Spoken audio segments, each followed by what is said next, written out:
violación sexual hacia las mujeres, jóvenes y niñas se ha dado desde inmemorables tiempos.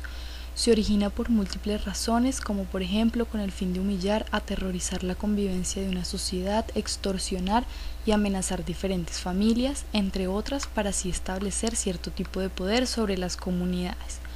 La violencia sexual hacia las mujeres en el conflicto armado afecta directamente a sus víctimas, aunque muchos dirán que solo afecta a las mujeres víctimas, esto no puede ser totalmente cierto, debido a que directamente sufren también sus familias y la comunidad en donde residen. Afecta por obvias razones a la mujer violada, haciendo que sufra física y psicológicamente. Las familias y las comunidades sufren psicológicamente debido a que no sabrán cómo actuar ante estas situaciones y viviendo en un ambiente de hostilidad y atención hacia nuevos ataques, tanto así que llegarán a quebrarse las familias y a su vez toda una comunidad. Es importante que nosotros conozcamos esta realidad debido a que las violaciones sexuales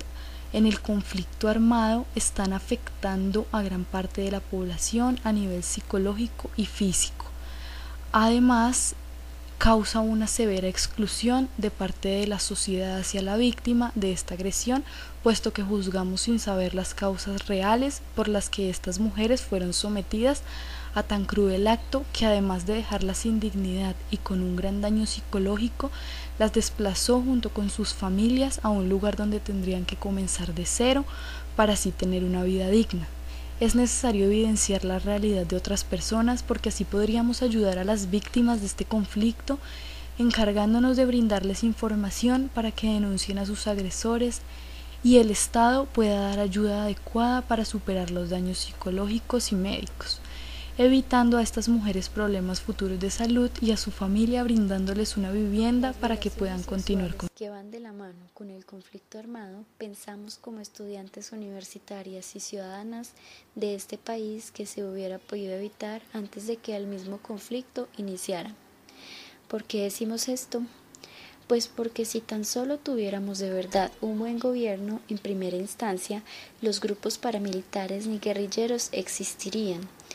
Si tan solo tuviéramos un buen gobierno que sea justo, equitativo, que defienda al inocente y no premie al culpable, que le dé prioridad a la salud, al estudio y que verdaderamente fueran estos un derecho más no un deber, no existiría tanta ignorancia, ni miles de personas que no saben ni qué es un libro y niños en la calle aguantando hambre donde no les queda de otra que delinquir.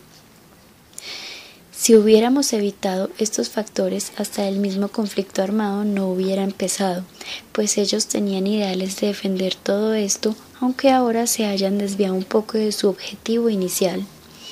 Si el gobierno fuese diferente, las explotaciones hacia niñas y jóvenes y mujeres fuera menos, pero es que el mismo gobierno pide jovencitas para su placer. En las manos de quienes hemos puesto nuestra confianza y en las manos de quienes las tendremos. Ahora, el conflicto armado, que fue inicialmente creado como una especie de sindicato para defender los derechos y de todo fuera equitativo, ahora es otra especie de gobierno que no hace sino inculcar miedo a la sociedad y son los primeros en violar los derechos fundamentales de las personas, como su libertad, una vivienda, hasta la vida. Personas que actúan como animales luchando con otras que son más animales, no llegaremos a nada. Si la misma sociedad tuviera la voluntad de luchar contra los que se lo merecen, ni una ni lo otro estaría del tamaño que está actualmente. Habría menos pobreza, más empleo y menos explotación sexual de personas, menos delincuencia y más progreso. No seguiríamos siendo un país subdesarrollado donde los extranjeros les da miedo venir, sino uno donde sea la verdadera esencia de las personas, con un buen carisma y calidad humana. Pero bueno, mientras encontramos un buen gobierno, podríamos dejar de quejarnos tanto y realizar acciones que nos den soluciones. Podríamos ofrecer alguna educación a personas de bajos recursos, educación a personas que estén cercanas al conflicto armado, brindarles un empleo, crear alguna asociación que defienda y ayude gratuitamente a las mujeres, niños y jóvenes víctimas de violaciones sexuales, que si se sienten solos por el gobierno tengan un apoyo ciudadano para que mejoren y puedan continuar su vida. invertir menos dinero en el consumismo e invertir más en ayudas sociales y así con estas acciones mejorar un poco más nuestro país.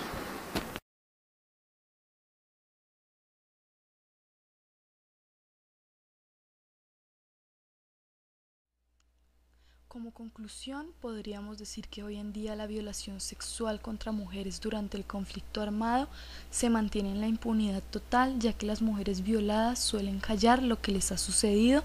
por miedo al rechazo y porque cuando éstas deciden hablar no se estudian los casos, no reciben la ayuda adecuada por parte del gobierno, ni hay sentencia fija en los sistemas de justicia nacional por tales crímenes. Esto lleva directamente a que los violadores asesinen a sus víctimas en algunos casos para marcar un precedente y que otras mujeres no denuncien lo sucedido.